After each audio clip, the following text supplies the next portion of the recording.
지난번 얘기한 것 중에 요거 한 가지 사실은 여러분들에게 지난 시간에 그 상관회귀 이런 거를 말씀을 드렸었는데 그 상관회귀 분석에서 회귀가 중요해요. 사실은 회귀 분석 중심으로 얘기를 한 거거든요. 그런데 상관 분석도 가끔 쓰여요. 상관 분석이라고 하는 게 주된 그 방법이 되는 연구들도 꽤 하는데 특히 뭐 진단 검사 영역이나 뭐 이런 데서는 하는데 내과 영역에서는 물론 많이 하고요. 그런데 거기에서 하나 상관 분석을 제가 자세히 말씀을 안 드리고 넘어갔기 때문에 하나만 딱 말씀드리고 넘어가려고 이 슬라이드를 먼저 잠깐 보려고 그래요. 이게 논문이에요. 그 여러분들은 여기까지 다니실 때인지 언제인지 모르겠어요. 아주 예전의 논문인데 내과 학회지에 실린 논문이에요. 그래서 뭐 라이포프로테인 A와 혈전 형성 간의 상관관계 이런 제목도 상관관계지 correlation 스타디인데 이게 이제 예전에 잘못된 논문의 대표적인 예로 제가 이렇게 그렸던 예제 중에 하나예요. 제가 예전에 강의했던 잘 안 보이죠, 그죠? 잘 안 보이는데 요거를 조금 키워서 보면은 이렇게 써 있어요. 그 상관계수라는 것을 잘못 오해하고 있는 분들이 있어서 요 슬라이드를 먼저 보여드리는 건데 상관계수가 뭐죠? X라는 변수와 Y라는 변수는 전부 연속 변수여야 되고 두 변수 간의 인터디펜던시라고 그랬죠. 서로 간에 얼마나 그 의존성이 상호 간에 얼마가 되느냐 하는 거를 나타내는 지표가 상관계수가 R이잖아요. 피어슨 R이라고 그럽니다, 보통. 이렇게 써 있어요. PAI 농도와 측정된 라이포프로테인 A 농도 간에는 Y 그 0.19X 플러스 0.85 괄호 열고 P 그 0.001의 순상관관계가 성립되었다 이렇게 써 있어요. 이거는 상관하고 회귀를 같이 이렇게 묶어서 표현하는 방법이거든요. 왜냐하면 저 방정식은 회귀의 방정식이죠. 그리고 상관 얘기는 지금 없는데 거기에 순상관관계가 성립됐다. 순상관관계란 말은 포지티브 코릴레이션이라는 뜻이거든요. X가 하나 증가하면 Y도 따라 증가한다. 그런 개념이죠. 그 다음에 동시에 써 있는 게 이렇게 써 있어요. 저 논문의 끝에 가면은 그러나 라이포프로테인 A와 플라즈미노젠 간에는 상관관계가 없었다. 그리고 괄호 열고 R은 0.5보다 작다. 이렇게 표현되어 써 있어요. 논문에. 또 뭐, 그 다음에 쭉 가면은 모두 뭐, 이 부분인데, 뭐 모두 R은 0.5보다 작아서 상관관계가 없었다. 이런 식으로 표현되어 있는데, definitely 잘못된 표현이거든요. 그게 무슨 뜻이냐면은, 상관계수는 상관계수예요. 두 변수가 서로 콜레이트 하는 정도를 표시해주는 값이에요. 그게 0.1이 되든 0.9가 되든 R은 R이에요. 근데 우리가 항상 이 코스에서 얘기하는 게 이게 표본에서의 현상이냐 모집단에서의 현상이냐. 표본에서 해봤더니 0.1이에요. 예를 들어 0.2가 나왔어요. 뭐 예를 들어. 근데 실제 이게 모집단에 관한 것들을 우리는 알고 싶기 때문에 혹시 이게 우연에 의한 값은 아닌지 뭐 이런 통계 검증을 해야 되죠. 그죠? 통계 분석을 하는 거죠.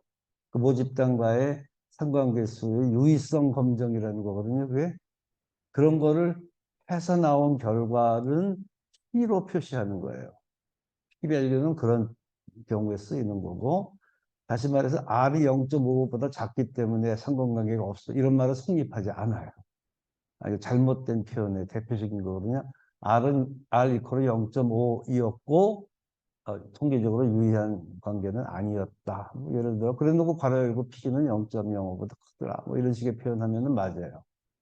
그래서 어떤 형태든지 간에 왜 그런지는 모르겠는데 이 논문에 줄곧 이렇게 써 있어요. 0.5보다 작기 때문에 없었다.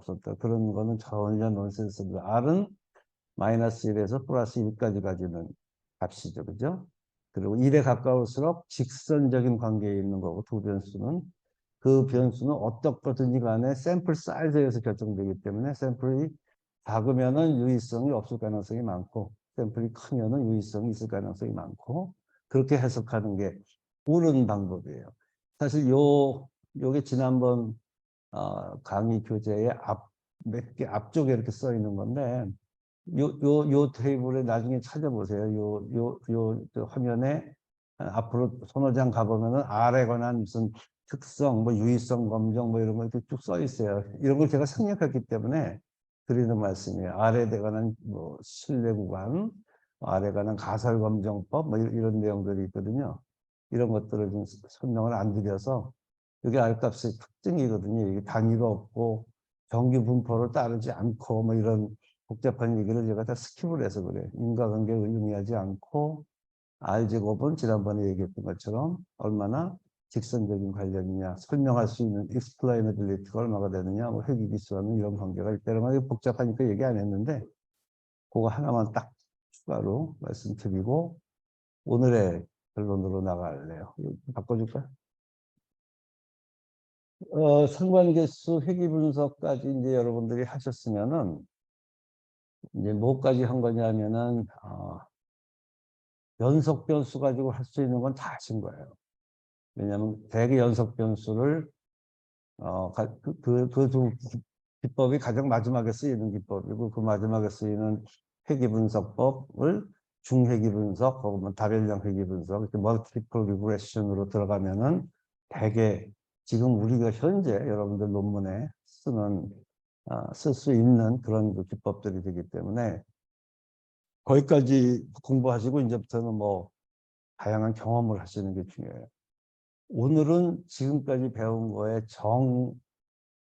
정반대 측면에 있는 한 변수를 다룰 겁니다. 이게 소위 비연속 변수예요.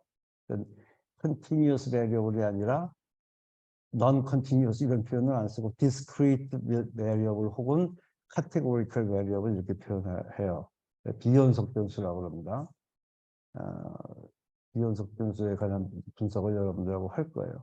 지금 상관과 회귀까지 했고 오늘은 비연속 변수의 처리인데 이 부분의 주 무기는 카이스퀘어입니다. 카이스퀘어 가지고 이걸 잘 좀 어떻게 해석 잘 이해가 됐으면 좋겠고 충화 분석, 로짓이라는 걸 이제 많이 들어보셨을 텐데 오늘은 로짓 강의를 할 겁니다. 이 두 가지를 가지고 하는데 제가 이 책을 가지고 이 책을 보신 분 있어요? 이게 소위 지금 범주형 자료 분석론이라서 제가 쓴 책이고 대단히 잘 쓴 책이고 대단히 희귀한 책이고 대단히 안 팔리는 책이고 대단히 오랫동안 버티고 있는 책이고 이런 책인데 이 책의 한 권이 오늘 1시간 동안에 하는 강의 전체인데 이게 한 학기 강의하는 거거든요. 그래서 이제 소위 범주형 자료들, 카테고리컬 데이터를 어떻게 알아봐야 되느냐에 대한 얘기를 뭐 엄청 많이 얘기를 해야 되는데 여러분들하고는 그냥 컨셉만 가지고 얘기를 할 거예요. 그래서 비연속 변수, 자료 분석 여기까지 오늘 하고 시간이 남으면 비모스 잠깐 설명해 드리고 짝지은 자료는 아마 포기합시다. 왜냐하면 이건 좀 스페시픽한 테크닉이 필요하기 때문에 다음 시간에 생존 자료, 유효수 분포, 유효 표본수 결정 여기까지 하면은 아마 일단 낙은 질 것 같아요. 그래서 그런 식으로 처리를 할까 합니다. 맨날 보여드리는 그 테이블에 여기쯤 왔다는 얘기죠. 명칭, 그건 뭐예요? 독립변수는 상관없이 종속변수가 뭐 당뇨 발생률, 뭐 이런 거죠. 명칭 척도인 경우에 이런 경우에는 결국 카이스퀘어나 로지스틱을 가지고 푼다 이런 얘기. 왜? 그런 분포를 따르기 때문에 그런 거예요. 그런 분포를. 근데 거기에 대한 이해도가 여러분들이 조금씩 이제 많아졌으면 하는 바람을 가지면서 여기서는 주로 그러니까 뭐 분율 파이를 가지고 논해요. 파이. 그다음에 표본 분율의 프로포션 P 이걸 가지고 논. 그 전까지는 전부 평균 표준 편차로 주어지는 P 테스트, 분산 분석, 뭐 F 테스트, 시간의 리그레션 이런 게 전부 평균치로 그 엔딩 포인트가 표현되는 것들을 분석하는 방법이잖아요. 그죠? 전부 평균치로, 그러면 연속 변수죠. 근데 이제 비연속 변수, 이런 경우에는 평균치나 표준 편차로 자료가 요약되지 않나요? 어떻게 돼? 분율로 요약돼요. 몇 분의 몇. 이런 경우에는 전혀 다른 분포를 따라요. 그래서 그거를 오늘 얘기를 할 겁니다. 책 소개고. 그래서 그 중에 주 무기를 카이자승법으로 하겠습니다. 카이자승법, 카이스퀘어 메서드, 카이스퀘어 테스트 이런 건데, 이는 지금 보시는 것처럼 우리가 다루는 의학 영역의 변수 중에는 이런 변수가 뭐 무수히 많고, 저는 이 변수를 주된 연구 대상으로 합니다. 제가 하는 연구가 저기 환자 대조군 연구나 코호트 연구이기 때문에 그 연구는 전부 엔딩 포인트가 질병이 발생됐느냐 안 됐느냐 혹은 뭐 재발했느냐 안 했느냐 살았느냐 죽었느냐 하는 그런 그 이분법으로 결과가 요약되는 그런 연구이기 때문에 제가 했던 연구는 전부 이 영역에 카테고리카 데이터 아날리시스에서 주로 쓰이는데 그 외에도 우리가 뭐 성별, 혈액형 여러 번 얘기해죠. 네 개로 분류되지만 이건 명백하게 명칭 척도죠. 예. 노미네이션의 기능밖에 없는 숫자죠. 병리 조직 1 포지티브, 2 포지티브 뭐 이런 것들 다 일종 순위 변수인데 오디널 스케일이 변수인데 카테고리카 데이터입니다. 연속변 이걸 평균 내진 않죠. 그렇죠? 그렇게 생각하시면 되죠. 항체 역가라고 타이터가 전부 그런 뜻이고 뭐 흡연 여부, 수술 여부 이 클리니컬 트라이얼에 들어가면은 전부 이 방법을 쓸 수밖에 없어요. 여러분들이 엔딩 포인트가 전부 독립 변수가 수술법, 뭐 치료법 A, B 이 엔딩 포인트 생존은 전부 살았냐 죽었냐 재발이 됐느냐 안 됐느냐 지금 이걸 가지고 따지기 때문에 그래서 이 방법론을 절대로 모르면 안 돼요. 아주 중요한 방법론인데 그거를 여러분들에게 오늘 좀 한 시간 동안에 그래서 그중에 이제 카이스퀘어 얘기는 좀 해야 돼요. 카이스퀘어는 조금 t-테스트를 이해하듯이 카이스퀘어도 이해하셔야 되고 연속 변수에서 t-테스트에 해당되는 기본적인 분석법 단변수 분석 같은 기본적인 분석법이 이 비모수고 카테고리컬 데이터에서는 카이스퀘어예요. 왜 저도 옛날에 처음에 공부할 때 왜 하필 카이라는 말을 썼나 이래서 지금도 잘 모르겠어요. 이건 그리스의 X, 라지 X를 카이라고 그러잖아요. 그런 숫자를 가지고 그 제곱한 놈이 이제 카이 스퀘어 테스트 이런 말을 쓰고 카이 자승법 이렇게 쓰는데 이건 사실은 굉장히 멋있는 방법입니다. 이 방법이 없었으면 아마 통계학은 아주 사장되고 비인기 내지는 뭐 이용 가치가 없었을 거예요. 굉장히 멋있는 방법인데 이제 그 중에서 에센스만 좀 알아둡시다. 카이스퀘어 테스트라는 건 뭐냐 하면은 쉽게 얘기하면 뭐 적합도 검정, 독립성 검정 이럴 때 쓰여요. 통계책에서 굿네스 핏이나 뭐 컨틴전시 테이블 아날리시스 이런 데 쓰이는데 두 번째 거뭐 하여튼 이 예를 들어봅시다. 그럼 이건 되게 뭐냐면은 역시 X와 Y 두 변수가 존재하죠. 그죠? 독립 변수, 종속 변수 내지는 이 두 변수 간에 관련성이 있느냐 없느냐 그런 거예요. 우리 지난번 아노바 때도 마찬가지죠. 독립 변수, 종속 변수에 관련이 있느냐 없느냐 이거 따지는 거. 우리 그레션도 마찬가지고 전부 그런데 happen to be 이 경우에는 두 변수가 다 지난번에는 다 연속 변수였는데 이 경우에는 이게 카테고리컬 데이터란 말이죠. 그런 두 변수를 놓고 이들과 이들 간에 관련이 있느냐 이걸 따지는 거예요. 그래서 무조건 항상 모든 통계 원칙이 여기도 적용돼요. 비무가설이 우선 필요해요. 가설 검증하려면. 그죠? 비무가설은 뭐예요? 두 변수, 두 별량. 별량이라는 표현이 variable이라는 뜻이고, 뭐, 변수라고 표현하기도 하고. 이 두 변수 별량은 서로 독립적이다. 뭐예요? 관계없다는 얘기죠. 네. null hypothesis는 항상 nothing, 관계 nothing 없는 거죠. 즉, 두 별량의 범주는 카테고리들은 서로 무관하죠. 이런 데서 출발하고 모든 통계 분석 방법에서 제가 비무가설이 굉장히 중요하다는 얘기는 여러 번 강조드리는데 지금도 마찬가지입니다. 무관하다라는 걸 놓고 이런 계산을 해요. 이런 계산을 하면은 그게 카이스퀘어가 되고 이놈은 다행히도 어떤 분포를 따라줘요.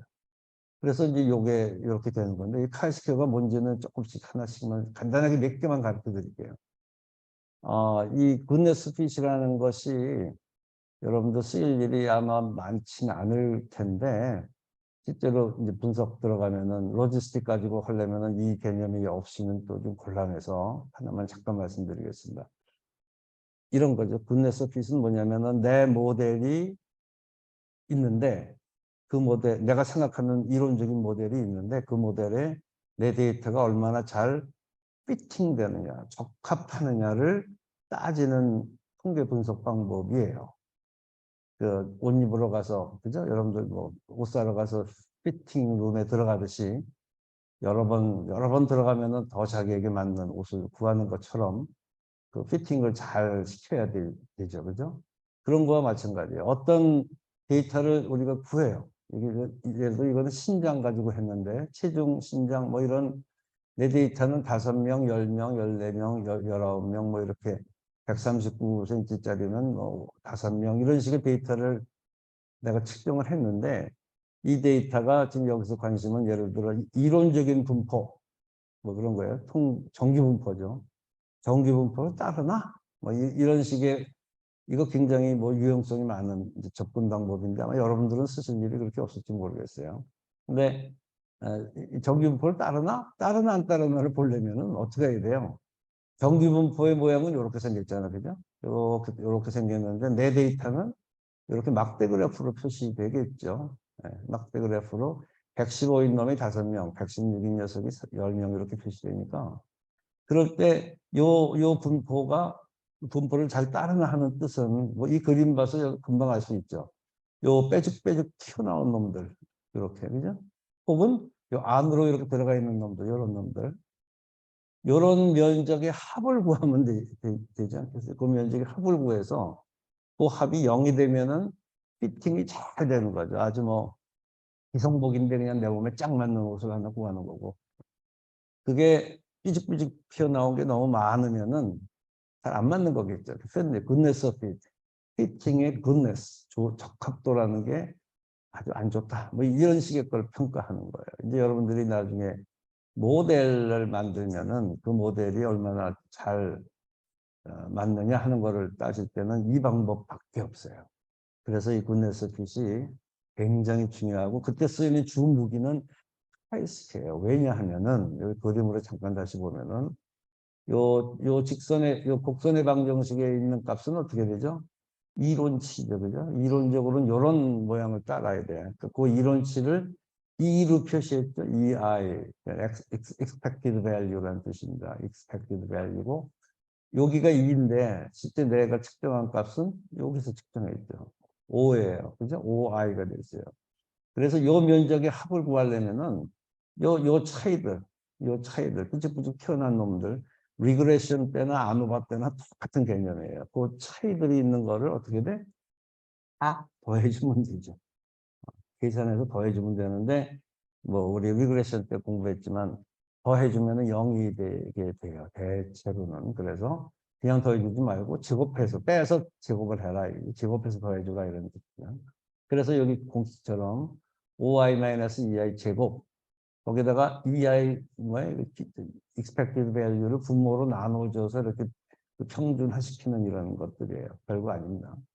이걸 더해주면은 요 데이터에서도 이렇게 시그마 OI-2i 제곱을 2i로 나눠준 거를 하나, 둘, 셋, 뭐 사람 수만큼 쭉 더해주는 거죠. 컴퓨터가 물론 해주고. 그럼 어떤 값이 나오는데 11이라는 값이 이제는 남은 숙제는 뭐예요? 통계에서 맨날 얘기했던 거 크냐, 보통이냐, 작으냐를 판정해 주면 되죠. 그죠? 크냐, 보통이냐, 작으냐는 누가 판정해 줘요? 분포가 판정해 줘요. 그러면 이런 형태의 데이터를 잘 따르는 분포가 있는가? 카이스퀘어 분포예요. 그래서 이거를 카이스퀘어 테스트라고 그래요. 그러니까 이런 expected value와 observed value의 차이가 이렇게 계산을 했을 때 그 값이 정기 카이스퀘어 분포를 따르느냐 안 따르느냐 하는 거를 보려면은 그때 따르는 분포를 되게 카이스퀘어 분포로 따라요. 이걸 하게 됩니다. 정기 분포라면은 뭐 이런 계산이 가능하겠고 뭐 그래서 이제 이 경우에는 하여간 이게 가설이 채택되죠, 그죠? 보통은 어떻게 돼요? 이 카이스퀘어 분포 어떤 밸류들보다 이 차이가 커야 되죠. 크면은 유의한 차이가 나요. 이게 많이 평균치 간에 벌어진 거니까 보통 연구자들은 가설이 기각돼서 유연 차이가 있기를 바라잖아요. 그런 마음으로 보면은 이 경우에는 반대가 된 거죠. 그죠? 예. 가설, 이 기각력보다 자가 여기서 채택되는 거죠. 뭐가 채택돼? 기무가설이. 기무가설은 뭐예요? 차이가 없다죠. 차이가 없다는 기무가설은 결국 어떻게 해석하면 돼요? 아, 정기분포를 잘 따른다. 이렇게 표현하는 거죠. 그래서 카이스퀘어, 적합도 검정에서 쓰이는 카이스퀘어는 적을수록 좀, 나 연구자에게 유리한 그런 경우가 돼요. 거기에서 잠깐만 좀 여러분들에게 다시 이제 이거 컨틴전스 테이블 아나리시스인데 독립성 검증인데 이것도 똑같은 원칙이 적용되는 거예요. 그래서 이런 커피하고 심근경색 등이 있느냐, 관계가 있느냐, 뭐 이런 걸 본다 그래요. 그러면은 어떻게 돼? 한쪽은 환자군이냐, 대조군이냐 이런 두 개의 카테고리로 나눠지는 변수고 한쪽은 커피 마신 적이 있느냐, 없느냐. 둘 다 이분성 변수로 만들어지는 이런 2x2 테이블이죠, 보통. 2x2 테이블은 이제 분석하는 것이 마찬가지로 카이스케어 분석으로 가는데 이건 이제 어떻게 분석하는 원칙이냐 하면은 뭐 얘기해서 이런 겁니다. 100명이라는 연구 대상이 있는데 이 100명이 요 안에 어떻게 분포하느냐 하는 거예요. 요 4개의 셀에. 그죠? 2x2 테이블이니까. 이게 둘 다 아무 관련이 없다 그러면 어떻게 되겠어요? 25, 25, 25, 25 분포되겠죠. 이론적으로 25, 25, 25, 25면은 아무 관련성이 없어요. 이게 이론치입니다. 이론치로 아무 관련이 없다라는 가설하에서는 분포가 25씩 분포하게 돼요. 라고 가정하고 내 데이터가 과연 이 2x2 테이블에 실제로 넣어보니까 얼마나 차이가 나느냐 하는 걸 보는 건데 대개 그렇게 되는 경우는 별로 없고 대개는 이 주변 도수를 알게 돼요. 우리가 환자 대조군 연구를 했다 그러면은 우리는 환자군 70명에 대조군 30명을 썼다. 그죠? 여기 주변 도수를 알게 되고 그것이 어떻게 저 안에 2x2 테이블에 분포할까 하는 거를 관심을 가지기 때문에 통상적으로 이 100명의 대상으로 했을 때 예를 들어 이게 70, 30이 되면 이쪽에 40, 60이 돼서 요 안에 있는 이 프리퀀시들은 어떻게 계산하면 되냐면은 이 70명이 귀무가설상 차이가 없다면은 요 안에 첫 번째 셀에 들어갈 사람은 70명 곱하기 40 나누기 60이죠. 그죠? 그런 프로포션만큼만 여기 들어가겠죠. 즉 28, 42하고 40, 60하고는 같은 프로포션으로 이렇게 가는 거예요. 그게 expected value예요. 그러면 어떤 2x2 테이블이 만들어지면은 그때 컴퓨터가 알아서 계산을 해주지만 이런 28, 12 어쩌고 돼 있을 때 expected value는 이렇게 계산을 하는 방법이 이렇게 돼요. 그래서 이거를 가지고 이제 계산을 하는 건데 지금 여기 그거를 일반화시키는 공식인데 2x2 테이블에서 뭐 expected 이거 observed value가 4개가 있고 똑같이 observed value 관측치에서 이론치의 차이를 빼서 제곱해 가지고 분모 나눠줘서 더해준 값이 칼스퀘어예요. 그렇게 계산하는 거예요. 쉽게 얘기하면. 그래서 이런 데이터를 한번 봅시다. 이게 아까 우리 잠깐 계산한 거 나중에 한번 피드백 시켜보세요. 100명을 40, 60, 70, 30으로 데이터가 만들어지는 경우에는 이론치가 28, 42, 12, 18 이렇게 나와요. 이런 프리퀀시로 나오면은 규모가설이 맞는 거예요. no association이야, 두 변수는. 그런데 실제 내 데이터는 10, 30, 60, 0 이렇게 됐어요. 예. 내가 실제로 이제 연구를 여러분들이 해서 데이터를 모아서 2x2 테이블을 만들어 봤더니 이렇게 차이가 나니까는 어떻게 되겠어요? 이게 이론치보다 확 한쪽에 이렇게 치우쳐서 많이 나타나게 되면 한쪽으로 치우쳐서 안 나타나고 많이 나타나게 되면은 그 값이 두 놈 간의 차이가 있을 가능성이 많겠죠. 차이가 있으면 있을수록 그 카이스케어 값을 계산해 보면 커지겠죠. 그렇게 생각이 안 돼요? 담배 피는 사람, 담배 안 피는 사람, 폐암 발생, 폐암 안 발생, 그 2x2 테이블을 만들었다고 치면은 담배가 폐암을 일으키는 것이 맞다면 어떻게 나타나겠어요? 이쪽이 많겠죠, 그죠? 특히 이 C쪽이 많겠죠. 이쪽으로 많이 몰리겠죠, 숫자가. 28로 끝이지 않고 28보다 훨씬 많은 숫자가 이쪽에 몰릴 거겠죠. 그럼 요 놈과 요 놈의 차이 10-28 뺀 거 제곱해주고 뭐 4번 이렇게 더해주면은 어떤 값이 나타나는데 그 값은 카이스키어 분포를 따르는데 그걸 가지고 우리가 observed value와 이놈 간의 차이가 있다. 이게 얼마나 될까? 카이스키어 분포를 따라 보니까 뭐 있더라. 그렇게 하는 거예요. 이 공식이 바로 그런 공식으로는 이렇게 돼요. 10 빼기 28을 제곱해서 28로 나누고 4개의 셀이니까 30에서 12 빼기 제곱해서 나누고 이거 4번만 해주면은 54란 값이 나와요. 그죠?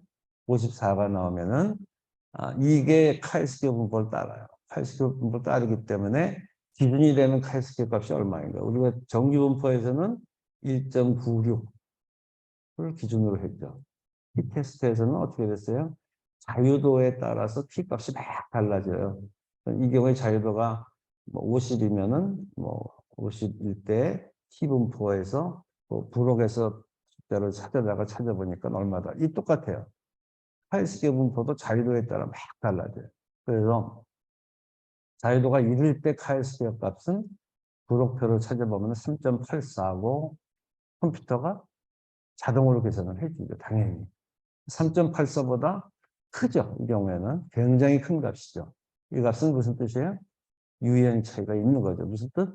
가설상의 비무가설, x와 y는 무관하다라고 하는 가설을 accept 할 수가 없어요. 기각해버려요. 리젝트. 그래서 굉장히 유의행 차이가 있다라고 판정을 해준다.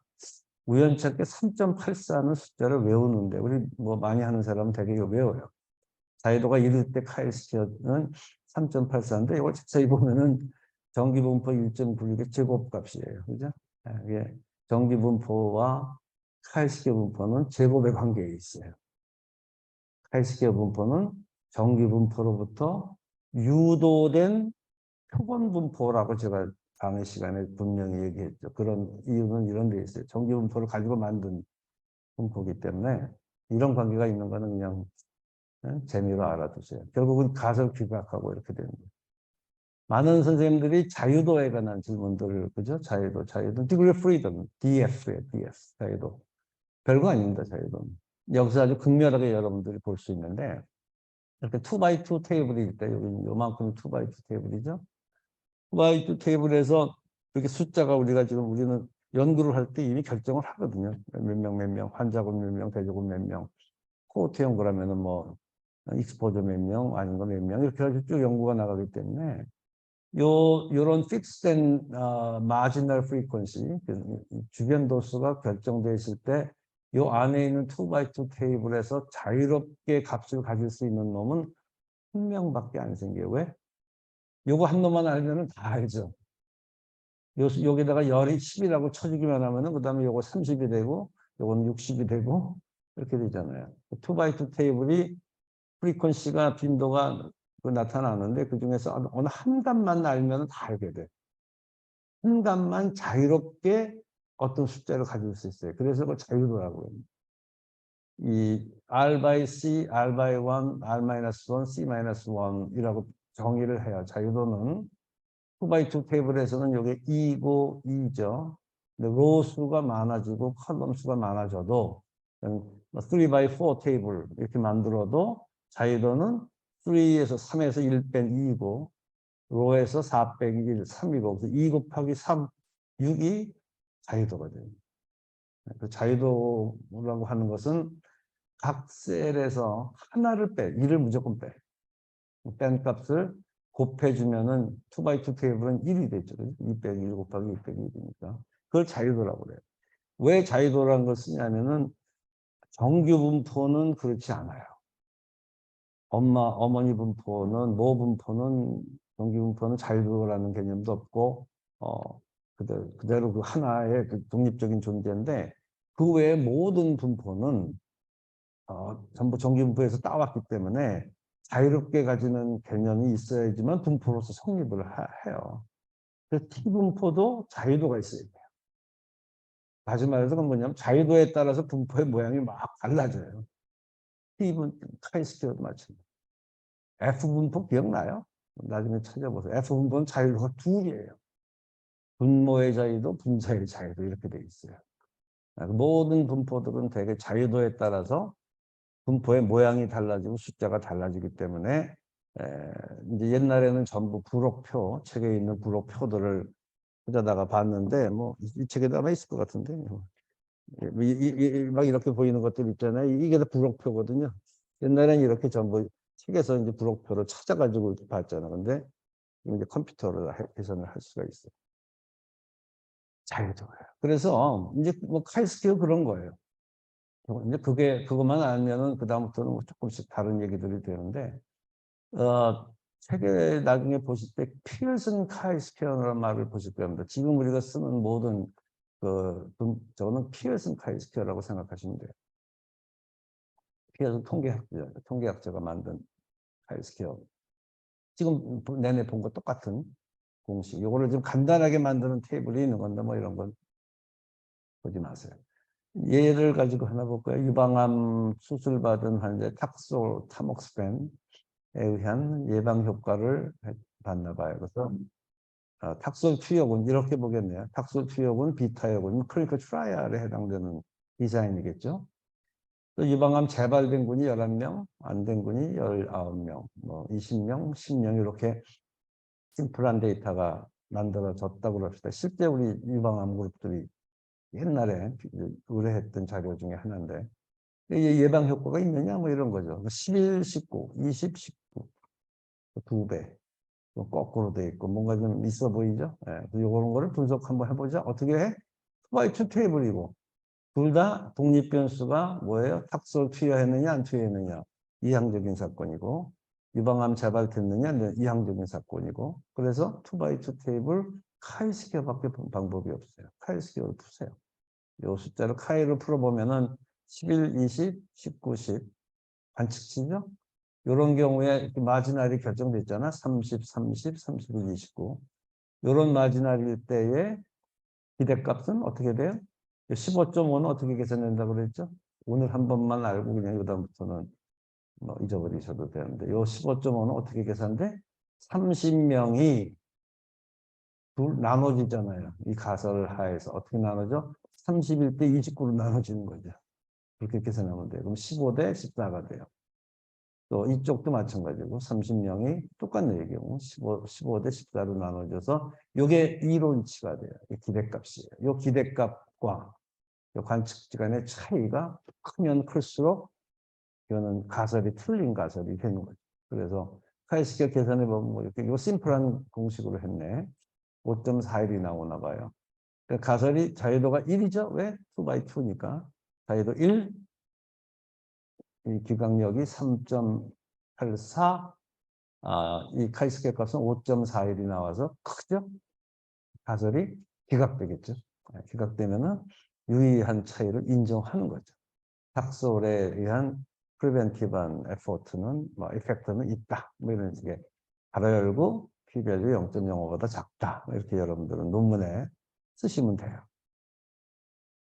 그런데 이제부터 조금 흥미롭거나 혹은 여러분들이 닥쳤을지도 모르는 안 닥쳤을 수도 있겠지만 그런 이제 카이스케어 기본은 그건데 이제 몇 가지 좀 생각할 부분들이 있어요. 옛날에 제가 이런 얘기를 해드린 적이 있죠. 카이스케어 200명 가지고 무슨 했더니 52대 48, 48대 50이라는 데이터를 놓고 200명 가지고 카이스케어를 이런 결과가 나와서 해봤더니 0.32가 돼서 통계적인 차이가 없다. 근데 똑같은 프리퀀시를 5,200명, 4,800명, 4,800명, 5,200명 이렇게 20명을 갑자기 2만 명으로 대상을 늘리면은 프로포션이 똑같아도 카이스퀘어를 걸면 유의한 차이가 있어요. 이게 카이스퀘어의 맹점입니다. 이거를 교묘하게 이용하는 사람도 있는지 모르겠는데 카이스퀘어는 이래요. 다시 말해서 뭐예요? 샘플이 커지면은 근데 조금 더 통계학적인 얘기로 하면은 이 자유도가 커지면은 뭐 이런 자유도보다는 large number of size 그렇죠. 자유도가 커져도 마찬가지예요. 그러니까 large number of 자유도 degree freedom인 경우에는 카이스퀘어가 굉장히 아니야. 미안합니다. 카이스퀘어 값은 표본이 크기가 크면 커져요. 커지기 때문에 그놈을 보정하는 방법 중에 하나로 이제 이런 자유도에 의해서 자유도에 따라서 이게 달라지기 때문에 왜냐하면 이게 변수가 보세요. 뭐 RyC가 커지면은 뭐 굉장히 커지잖아요. 그래서 그거를 자유도가 얼마일 때는 기준이 얼마고 자유도가 얼마일 때는 얼마고 이런 식으로 조정을 해서 분석을 해주는 해결 방법 중에 하나인데 기본적으로 카이스케어 값은 이렇게 샘플이 커지면 커지게 되어 있어요. 또 하나는 strength of the true association. 정말로 요놈 간의 관련성이 있어요. 그러니까 이 약물에 의한 예방 효과는 아주 탁월해. 그 효과가 크면 클수록 카이스케어 값이 커져요. 네, 그럴 수밖에 없어요. 한쪽으로 치우치니까. 그 다음에 샘플 사이즈죠. 샘플 사이즈가 크면 커질수록 커져요. 그 다음에 4번이 여러분들에게 가끔 괴롭히는 건데 low expected frequency. 그러니까 이론치가 5보다 작은 요게 굉장히 이제 알아두셔야 될 것 중에 하나입니다. 자유도보다도 이 카이스케어 계산할 때 expected frequency 기대치가 한 셀이라도 기대치가 5를 못 미치면은 카이스케어는 해결이 안 돼요. 이 경우에는 다른 방법으로 해결해야 돼요. 그래서 그걸 조금 이따 보여드리겠습니다. 셀을 합치든지 소위 exact 테스트 같은 거로 다른 방법을 써야 된다는 그런 얘기죠. 이게 카이스케어 값이 가지는 이런 맹점 중에 하나예요. 그래서 그런 게 하나 있고 그거 좀 이따 다시 한번 잠깐 볼게요. 그 다음에 예이츠 커렉션이라는 거 혹시 들어보셨나요? 예이츠 커렉션 혹은 연속성 보정 혹은 컨티뉴이티 커렉션 이런 컴퓨터가 이런 걸 제너레이션 해줘요. 이거는 조금 여러분들에게 설명을 해드릴까 그래요. 이건 뭐 하는 거냐면 카이스케어예요, 카이스케어. 응? 여기까지 보면 카이스케어 공식 보면은 근데 거기서 2분의 1을 빼주는 거야. 0.5를 빼주는 거예요, 그냥. 아주 심플한. 근데 이 방법, 이 개념을 제안한 사람이 예이츠라는 통계학자예요. 아주 예전에. 그래서 예이츠 커렉션, 예이츠가 보정한 카이스케어 그런 뜻이에요. 설명은 아주 간단해요. 이렇게 사실은 카이스케어 분포도 연속적인 분포거든요. 그림으로 보시면은 이렇게 전기 분포 모양을 따르진 않지만 전기가 비슷한데 우리가 다루는 변수들은 프리퀀시잖아요. 막대 그래프로 표시되잖아요. 이렇게. 그래서 항상 요 값이 항상 적당한 값을 유지하지 못하는 성격들이 있어요. 근데 0.5를 빼주면 어떤 현상이 벌어져요. 이 막대 그래프가 0.5만큼 살짝 옆으로 움직이거든요. 그러면 훨씬 더 카이스케어 분포를 가지고 평가하는데 도움이 된다. 더 잘 맞는다. 뭐 이런 식의 이론이에요. 그래서 2분의 1을 빼주는데 결론은 쓰든 말든 학계에서는 이제 그렇게 이미 결정이 났죠. 실제로 그런 예제도 굉장히 많은데 뭐 예를 들어 여러분들이 셀스 프로그램이에요. 셀스 프로그램에서 이제 프리퀀시라는 게 그런 카이스케어를 계산하는 방법인데 이게 보시면은 이렇게 항상 만들어져요. 컴퓨터가. 카이스케어는 5.406 그죠? 이건 피어슨 카이스케어 우리가 조금 전에 얘기했던 오르소독산 방법으로. 근데 Continuity Adjusted Chi-Square 이런 게 밑으로 계산을 해줘요. 컴퓨터에서는. 이 바로 요놈이 Yates Correction, Yates Corrected, Continuity Corrected 난 그 Chi-Square. 항상 2분의 1을 빼주기 때문에 어떻게 돼? 작아져요.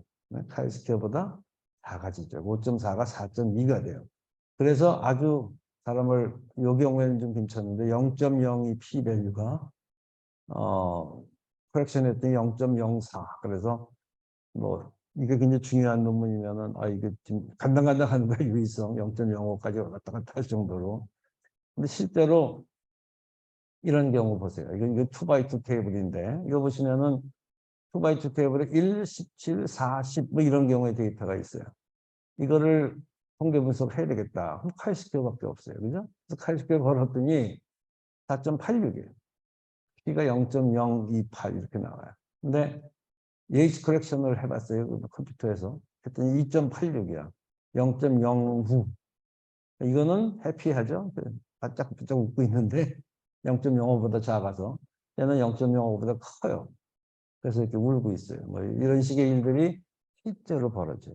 제가 한참 공부할 때 그 신경외과 학회에서 전화가 왔었어요. 그래서 편집장인데 홍대 좀 물어봅시다. 그래서 뭐냐 그랬더니 이거예요. 어떤 투고를 했는데 이게 예이트 커렉션이란 걸 써서 뭐 이렇게 됐는데 이걸 어떤 걸 쓰는 게 옳습니까? 뭐 이런 식으로 이제 자문을 구해서 결론은 아무거나 쓰십시오. 왜냐면 컨티뉴이티 커렉션은 제가 이게 예일에 있을 때도 이거 가지고 우리 한참 디베이트하고 그랬는데 결론은 그렇게 연구 결과에 중요한 저걸 차지하지는 않아요.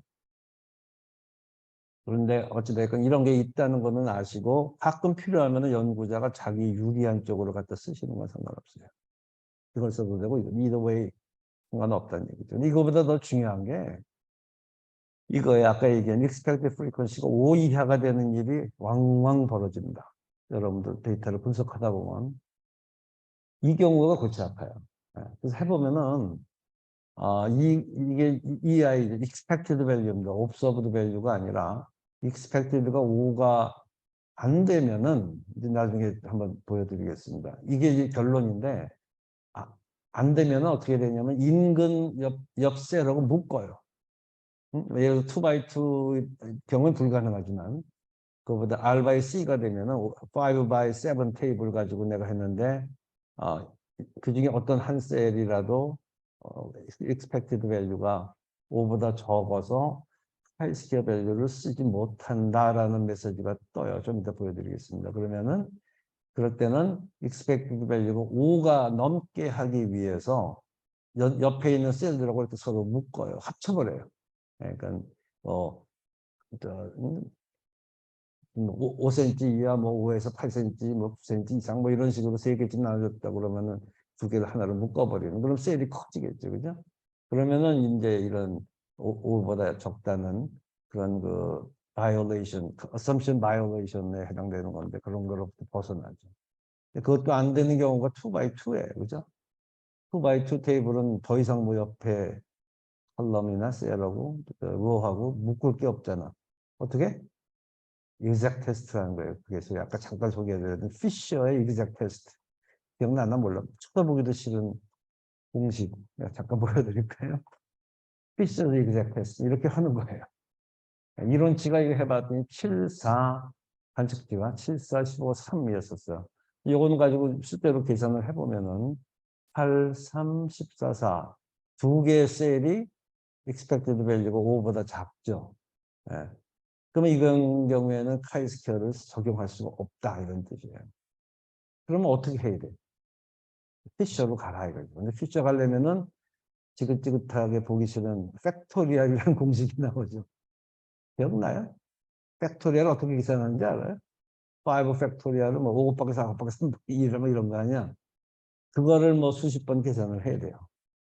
이렇게 계산을 하는 거예요. 그래서 이거 보시면 뭐 1 나누기 7 팩토리얼, 4 팩토리얼 뭐 이런 식으로. 이런 아주 난 작업은 그만두고 컴퓨터에다가 시키면 돼요. 그 컴퓨터 큰 걸 하나 볼까요? 아마 여기 있을 거야. 그렇지. 요게 R by C 테이블 예를 들어 이게 스푸tum 가래에서 아마 이게 적은 것 같아요. 스트랩토마이신하고 파스 결핵 환자들이었나 보네요. 파스 only 56명, 30명, 13명. 스트랩토마이신 only 46, 18, 20. 컴바인드 37, 18, 40 이렇게 이제 데이터가 만들어지네요.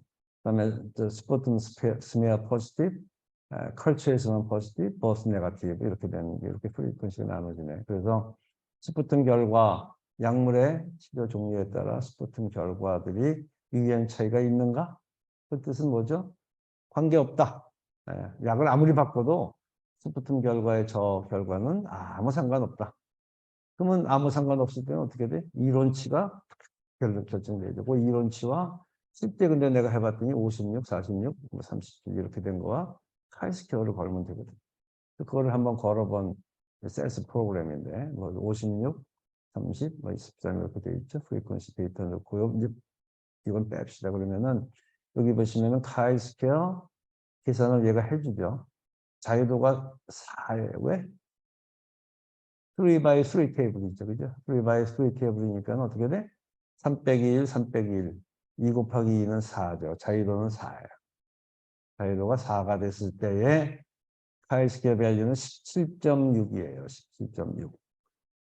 그래서 자유도가 4고 이 데이터에 지금 카이스케어가 17.6이야. 그래서 자유도가 4일 때 카이스케어 분포를 가봤더니 p-밸류가 0.001. 그래서 뭐 highly significant difference가 있는 거죠. 그래서 약물 치료 종류, 파스나 뭐 스트레프마이신이나의 종류에 따라서 결과가 달라지는 것을 볼 수 있다. 샘플 사이즈 273 이렇게 됐는데 이게 저거 안 보이나? 그 다음에 여기 혹시 잠깐만요. 그거 어디 갔어? 여기 있네. 미안해. 또 앞에 있나 보다. 이거를 왜 넘어갔지? 피셔스 이그젝 미안한데 조금만 다시 뒤로 갈게요. 피셔스 이그젝 테스트 가자고 그랬잖아요. 그 이 데이터를 예를 들어 2, 1, 3, 1 뭐 누가 봐도 이거는 뭐 너무 프리퀀시가 작아서 뭐 이거는 하이스케어 걸면 안 될 것 같다는 생각이 들잖아요. 근데 이걸 가지고 굳이 이제 피셔 가니까 0.71이라고 나오는데 이놈을 한번 컴퓨터에다 걸어봤어요. 걸었더니 아까 이게 넘어가서 그렇구나. 이게 그냥 우리 보통 쓰는 분석법이에요. 프로프리퀀시라는 거를 해봐라 그러고 던져줬더니 컴퓨터는 지가 알아서 이런 경우에는 피셔 이그젝 테스트 가지고 써라 이렇게 계산을 해주죠. 피셔 이그젝트 0.7이기 때문에 이건 acceptable하지 못한 수준이고 여기에 보면은 워닝 이렇게 결과가 나와요. 모든 프로그램에 마찬가지입니다. 왜? 100% 셀에 모든 4개의 셀, 몇 개 셀이야? 모든 셀의 expected value가 count가 less than 5. 그래서 카이스케어 may not be a valid test. 그죠? 카이스케어 쓰지 마라. 카이스케어 결과는 valid하지 않다. 이런 워닝 사인을 주는 거죠. 왜? expected value가 5 이하기 때문에. 그래서 이런 식으로 그 프로프리퀀시라는 프로시저 가지고 하이스케어를 하면은 이제 이런 식으로 분석을 해낼 수가 있어요. 요게 이제 그 다음에 봤던 데이터고, 요거는 하이스케어를 했던 데이터고, 그 다음에 이제 맥레마는 넘어가요. 맥레마는 뭐 여러분 저거 하고, 그 다음에 여기서는 한 가지만 잠깐 설명을 할게요. 이런 이제 컨틴전스 테이블인데 지금 우리 카이스케어를 쓰는 테이블들은 되게 어떻게 돼 있죠? X축, Y축에 이런 값들이 있는 거죠. 근데 어떤 경우에는 그 코릴레이션 R 값처럼 X 값이 변함에 따라서 Y 값이 같이 변하는 정도를 그 변하는 정도가 얼마가 되느냐 하는 그 R 값 측정하는 것처럼 상관성의 정도를 계산하고 싶을 때가 있어요. 카테고리컬 데이터에서도 그래요. 그럴 때 쓰이는 방법이 컨틴전시 코에피션트 컨틴전시라는 거예요. 여러분들 시험 학생들 데리고 수련이 아마 우리도 좀 누가 했던 것 같은데 수련 전공의들 채용 시험 볼 때 선생님들에 따라서 각자 채점을 하잖아요. 그러면 선생님들에 따라서 채점하는 스케일이 달라요. 그래서 이 성적 분포 주는 정도가 뭐 어떤 사람은 어떻게 주고 어떤 사람은 어떻게 주고 해서 이게 두 사람 간에 일치된 코릴레이션을 보기가 쉽지 않아요. 그래서 채점표가 뭐 제일 좋은 예가 저런 엑스레이 영상에서 쓰는 우리 엑스레이 판독 결과 가지고 이 사람들은 이렇게 판정하는데 이 사람은 이렇게 판정해. 일치된 판정을 하는 사람이 100개의 샘플 중에서 몇 명이나 되느냐. 이런 일치도 판정 이런 것들이 이런 그 코에피션트로 하는 경우들인데 그럴 때 쓰이는 방법론들이에요. 이거는 피어슨의 코에피션트 컨틴전시, 크레이머의 그다음에 뭐 이런 식 몇 가지 방법들이 있는데 그럴 때 쓰이는 방법 다시 말해서 카테고리컬 데이터인데도 코릴레이션 상관계수처럼 R처럼 계산하는 방법은 있다. 이 정도는 좀 알아두시고 넘어가는 걸로 합시다.